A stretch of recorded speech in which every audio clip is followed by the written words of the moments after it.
A gunman is canonized while his victim remains paralyzed. I speak of former LA gang member, aren't they all, Jared Nava, who went from facing life in prison to a job at the California state capitol thanks to Governor Gavin Newsom. I know. I haven't seen a worse hire since this guy. He was too unpopular to be in a gang.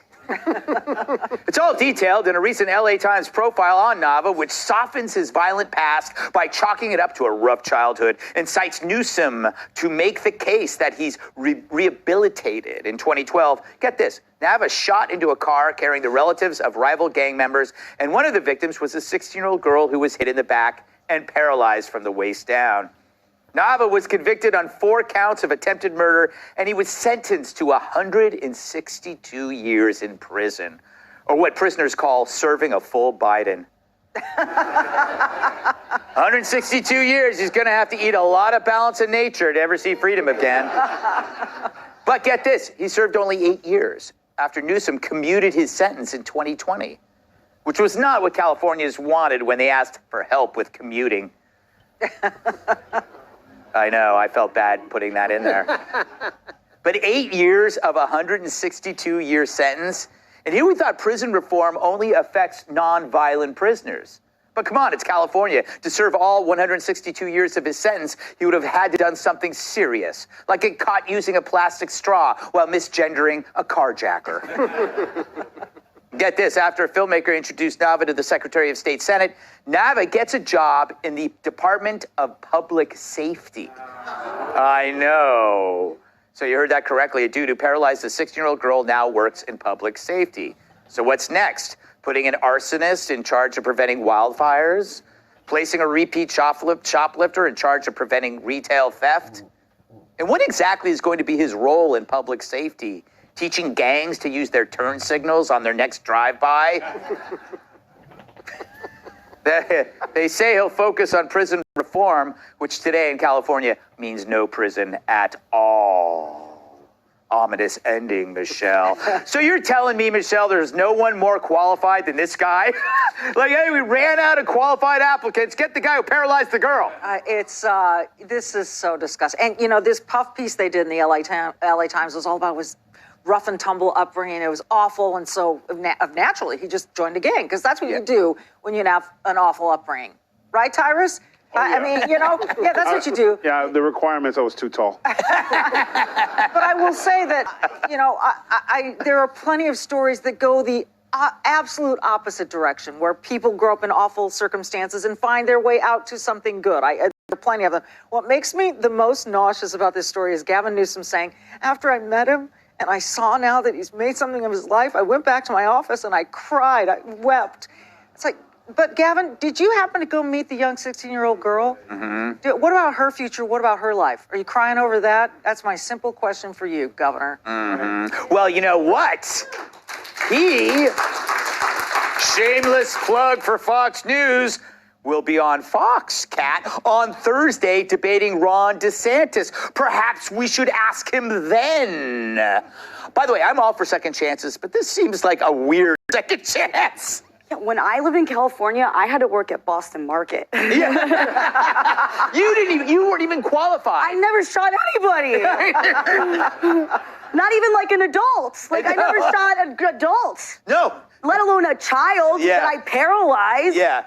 And then I only was able to find restaurant employment mostly. Mm-hmm. And I don't think anybody really likes this. I think there's a lot of people who might pretend that they like this because they feel like that's what they're supposed to do. But I think most people might say, hey, you know, I kind of have someone in my family who's been looking for a job for a while. Yeah. Or when I said criminal justice reform, I didn't mean for people who shot and paralyzed. Nobody really likes this. I think a lot of people feel like they need to pretend like they do. Yeah. You know what? Imagine being one of the finalists for that job. It's like, I'm sorry, you didn't get the job. Who got it? This guy who paralyzed the girl? Yeah. Everything about this is what's wrong with our administration. This is equity. This is the reverse racism. It's not his fault that he attempted to kill 4 people. Yes. He even told them it was time to die.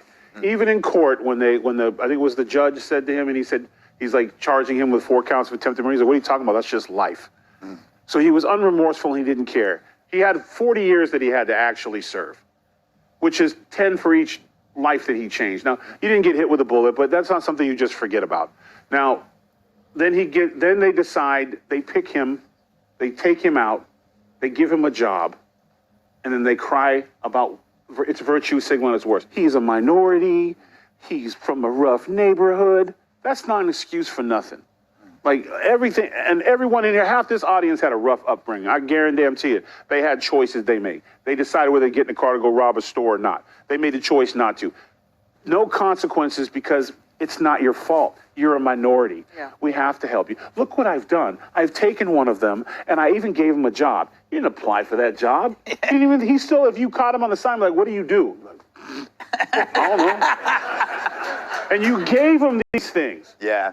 And you just hope that he doesn't betray you. Right. Because what that happens is then someone else will be like, I'm going to do that. I'm going to release all the 17-year-olds that attempted murder and rape and give them a second chance. And when statistically 80% of them recommit, it's the system. We tried. They just can't learn. It's just not, that's why we have to take reading and math out of schools, because the blacks and the browns, we got to help them. And that's that mentality. And this dude should have done 40 years. Or you know what his job should have been? Changing her colostomy bag. Yeah. Wheeling her up the steps. How about that? How about some community service?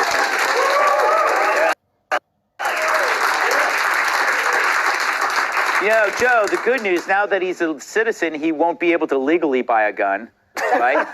Well, this tells me we got to do something about the prison to Sacramento pipeline. I don't know. How many years did he serve? 8 years? Yeah. So he had time to, his LinkedIn profile must have been tight. Yeah. To lock down that job.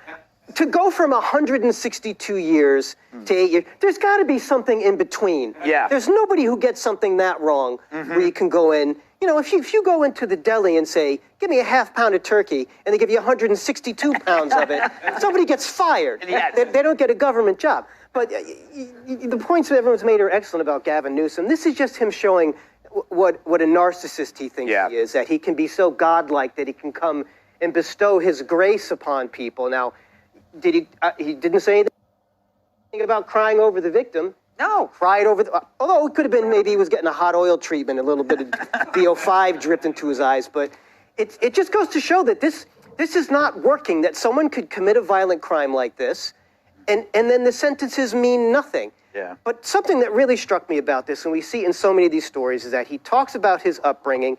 It's tragic that he went this way, but what you see in all these stories is no father in the house.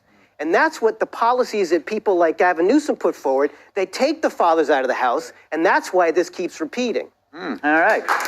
There you go. All right. A politician turns the tables on reporters who told fables.